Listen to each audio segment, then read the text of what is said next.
sinisiyasat. Buhay ko'y iyong alam,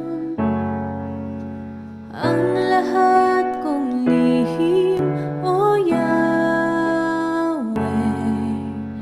ay tiyak mong nalalaman.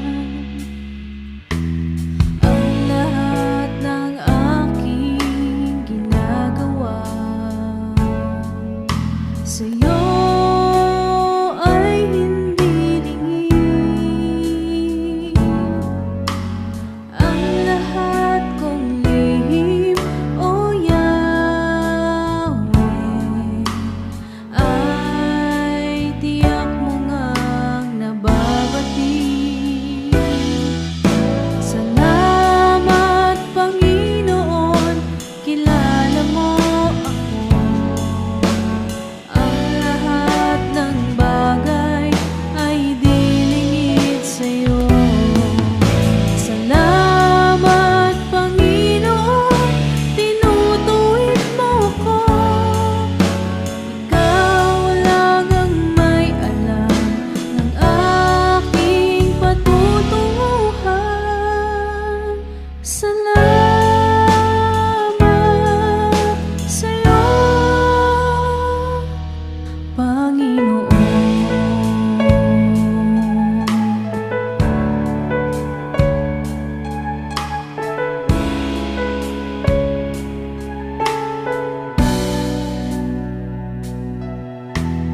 Puso ko'y iyong sinisiyasat.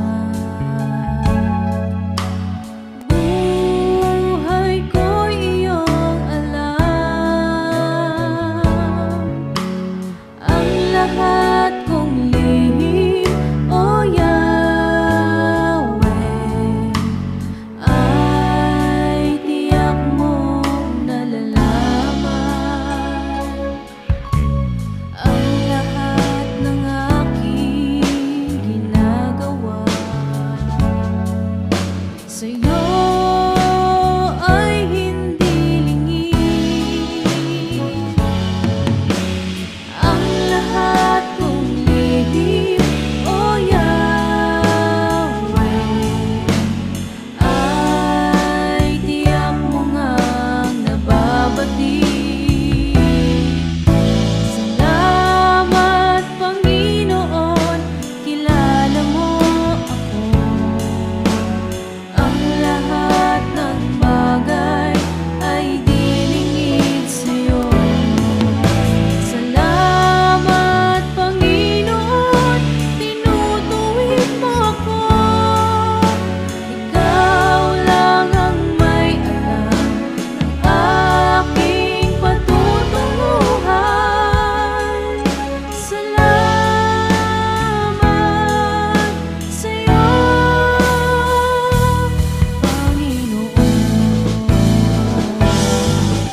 Salamat, Panginoon, kilala mo ako.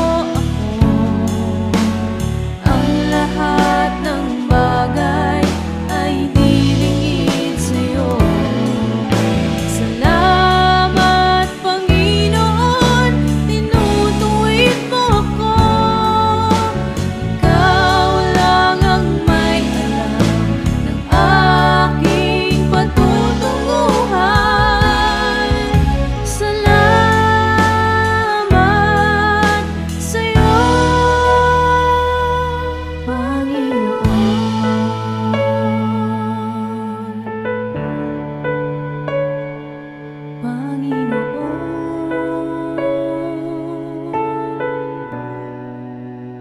Mapagpalang gabi po sa ating lahat. Minsan po dito muli tayo sa ating pong oras ng pananalangin. Kaya po tayo po ay sumandaling humingi ng patnubay sa ating Panginoon. Salamat, Ama, sa gabing ito. Ikaw po ang mangusap at ikaw po ang patuloy na kumausap sa puso ng bawat isa. At hayaan mo po na pagkaisahin mo ang aming puso, isip, pananampalataya sa pananalangin, sapagkat alam po namin kung gaano po kaimportante ang pananalangin sa buhay ng isang mananampalataya. Marami pong salamat, O Diyos. Ito po ang aming samot dalangin na kami po'y pangungunahan mo at ikaw lamang po ang maluluwalhati sa pangalan ng aming Panginoong Jesus. Amen. Muli po, isa pong mapagpalang gabi sa ating lahat. Bagamat tayo ay maraming ginagawa, busy maybe sa iba't ibang bagay, pero yan po natin, tayo po ay maglaan ng oras, ng panahon sa pananalangin at pagpubulay-bulay ng kanyang salita. Amen. So, muli ay gusto ko pong ibahagi sa konti o maikling panahon, oras, kung gaano po ka-importante ang ating panalangin.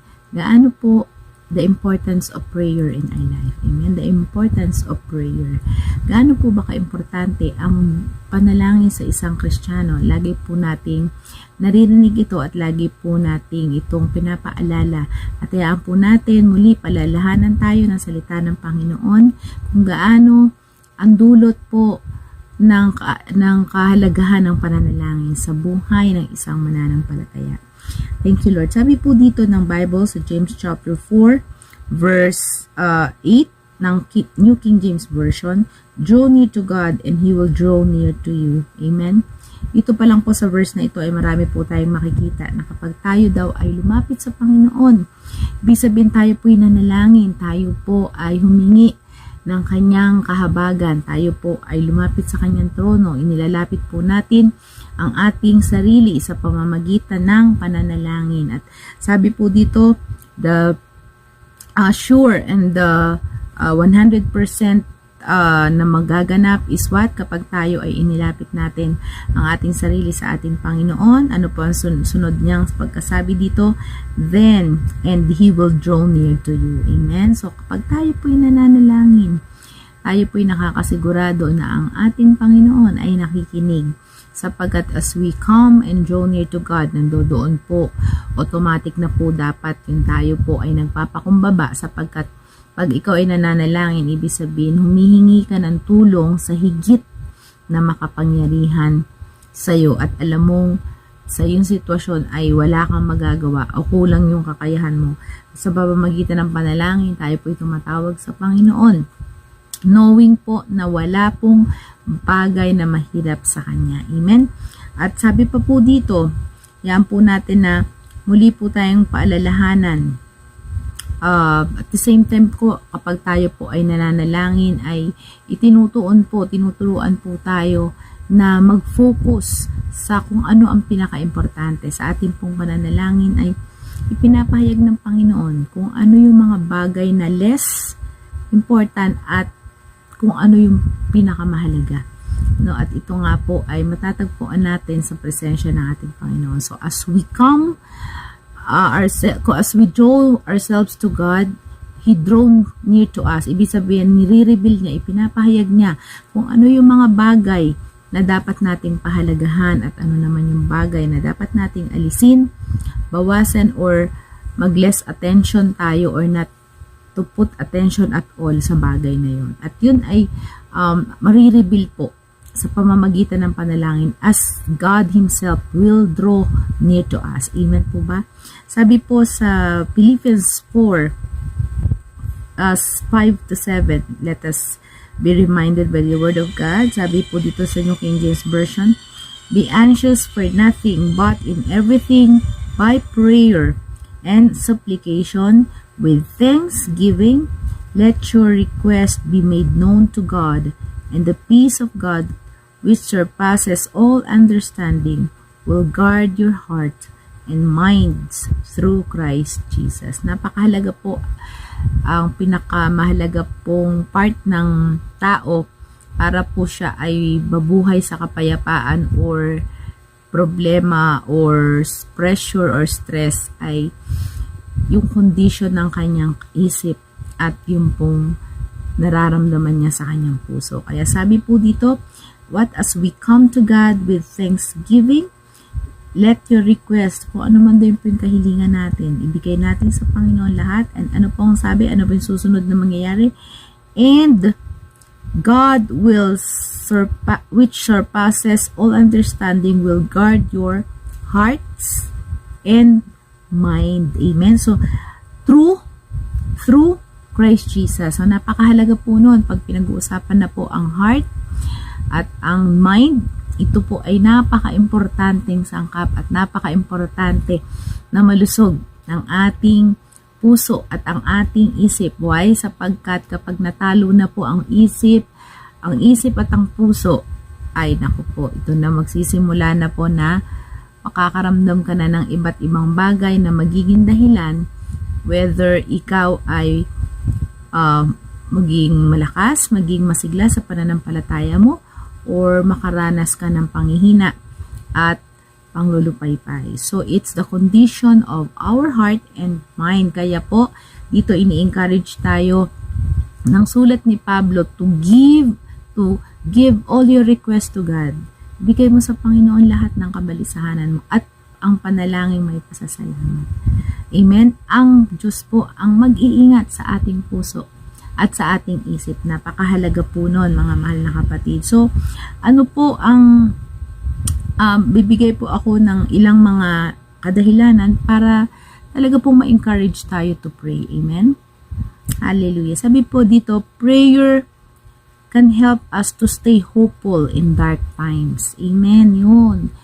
Kapag tayo po nananalangin, ay it seems hopeless, pero as we come to God in prayer, He revealed to us na ang pag-asa natin na ang panahon ay hindi, not even ang season or panahon ay hindi kayang talunin o diktahan ang ating pong nararamdaman ng ating puso at ng isip as we give ourselves in prayer. Tandaan po natin, ano po sabi doon?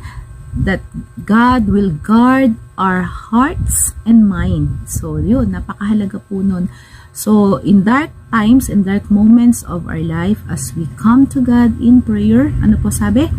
Siya po ang tayo po ay mag-i-stay na hopeful, punong-puno ng pag-asa. Amen? Because we choose to pray. We choose to pray. And then, ano po sabi doon? Prayer can help us to feel connected to God on a deeper level. Napakahalaga po nun. Diba yung connection, the power of connection, sinabi niya po yun that if we abide in Him, if we are connected to the vine, at yun ang magdadala sa atin ng malalim na pagkaugat, malalim na pananampalataya. Hindi basta-basta matitibag, hindi basta-basta matatangay ng hangin. It is because we give ourselves in prayer. Amen po ba, mga mahal na kapatid? Nagigets niyo po ba? Sana po ay tinitake note niyo po ito. At ito po ay palagi ko pong gustong ipagdiinan na, kaya nga po, word and prayer, gusto ko pong ipagdiin lagi, time to time. Sinasabi ko po sa mga nag-exhort na kapag nabigyan tayo ng pagkakataon to exhort sa prayer like this is, ang diin po ng subject is panalangin. No? Ano yung kahalagahan ng panalangin sa isang mananampalataya? Katulad po ng ating napag-uusapan. So, prayer can help us feel connected to God on a deeper level. Hindi lang siya ramdam mo na connected ka, kundi sa malalim na level. Hindi basta-basta matitibag kahit anong discouragement na sinasabi ng panahon, na sinasabi ng paligid. Hindi ka basta-basta gigewang o matitibag. Why? Because you give yourselves to prayer, and in that way God makes you deeper yung faith mo. Sabi nga po, 'di ba, hindi mo makukuha ang perlas sa mababaw. Pagka nakakuha ka ng sa mababaw, gusto mo kumuha ng perlas or something, ang makukuha mo doon lumot o kaya yung shell na walang laman. Pero pag gusto mo yung precious pearl, sisisid ka. Pupunta ka sa gitna ng laot. Do ako hindi ako marunong lumangoy, no? Pero spiritually, you go deeper for us to know the deep things of God. We draw near to God, we come near to God, and He will draw near to us. Amen po ba, mga mahal na kapatid? So, the next is, the last one is, prayer can help us deal with difficult emotion and situation. Amen, yun po. Ang talagang kalaban po natin is isip at puso. Sabi nga, we cannot cast out ourselves. We can cast out the devil. Pero tayo, hindi mo pwedeng, ay, umalis ka sarili ko, umalis ka dyan. Hindi. we have to face that. We have to, yung kung ano yung nararamdaman mo, yung pinakamatindi mong kaaway at kalaban ay na dapat mag-subject sa Panginoon, dapat mag-surrendered sa Lord, isang ating pong sarili, our old nature. Kaya yun yung battle, yung emosyon natin, yung kung ano yung nararamdaman natin at kung ano yung sitwasyon. Lagi po kung sinasabi yan na ang laging ginagamit ng kaaway is our senses, our eyes, and what we feel. So if we give ourselves in prayer, kumbaga ating pong ibinibigay, inilalagak sa Panginoon yung pong nararamdaman natin at yung sitwasyon natin. Then all those things is kapag meron tayong full surrender sa Panginoon in prayer, and then the peace of God that surpasses, ano po sabi doon, will guard our hearts and our minds. So talaga pong panalangin, mga mahal na kapatid. Of course, prayer to worship God in spirit and truth. Amen? Kasi halos lahat ng tao sabi nagpe-pray naman daw. Pero yung basihan at kanino tayo nananalangin, yung po yun sa ating Panginoong Jesus. At with this, ay yung mga resulta po ng panalangin. Sabi nga ng Isaiah 65, di ba, na tumawag ka sa Panginoon, nagpe-pray ka, hindi ka pa tapos sa pagtawag mo ay tinutugon ka na ng Lord. Why? Because He is omniscient God. He is all-knowing God. Hindi po natin pwedeng limitahan ang kapangyarihan ng Diyos at nang pwede niyang gawin sa ating buhay. Amen? The more we give ourselves in prayer, the more we go deeper in Him, the more na tumatatag po ang ating pananampalataya. And of course, panalangin at pagbabasa ng Biblia, dapat magkasama po yan. Hindi lang basta nanalangin ka, ay na-neglect natin yung pagme-meditate. Sabi nga, ang tinanong nga nung isa ano raw yung mahalaga pagbabasa ng Bible at pananalangin? Ano ba yung mahalaga? Inhale, exhale. Diba? Inhale, ba? Pagka nakastay ka lang na ganyan, ay mamamatay ka na doon or hindi normal. Well, inhale, exhale. So the reading the Word of God and prayer is inhale and exhale. Ibig sabihin, ikaw ay kumakain ng salita ng Panginoon. Nagme-meditate ka, that's inhaling. And when you exhale, you pray to God. You give to God everything, yung kabigatan mo lahat. Kaya nagiging maayos, nagiging balanse yung takbo ng buhay mo. It is because you give your selves, or we give ourselves in prayer and in the Word of God. Amen po ba mga mahal na kapatid? So, nawa po ay mas palalimin po natin ang ating pananalangin. Kung una nakakapanalangin ka ng 5 minutes, then make it 15 minutes, 20 minutes, 30 minutes, hanggang sa umabot ka na sa half day, hanggang sa hindi mo na namamalayat na ang tagal mo na pala nagpe-pray. Why? Because you are enjoying the presence of God. Amen ba mga mahal na kapatid? So, let's go and go. Punta tayo sa ating altar. Ano man yon, saang sulok man yon, sapagkat God is everywhere. Kaya manalangin po tayo. Amen? Para sa ating pamilya, para sa ating buhay, sa ating mga mahal sa buhay, sa ating bansa, sa ating paligid. Ipanalangin po natin ang lahat. Let us be a prayer warrior but not a prayer warrior, to stand in the gap. Amen? At tayo po hinihintay ng Panginoon.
Thank you, Jesus. Lord, salamat po sa aking mga kapatid na nakinig, naglaan ng oras. Hayaan mo na maging malalim kami sa aming pananalangin. Lord, Holy Spirit, ikaw po ang nagtuturo nito sa amin kung paano kami manalangin. Salamat po, hindi ka nagsasawa na gumawa ng mga mabubuting bagay at hindi ka nagsasawa na tumugon sa lahat ng aming panalangin. Salamat, Panginoon, salamat.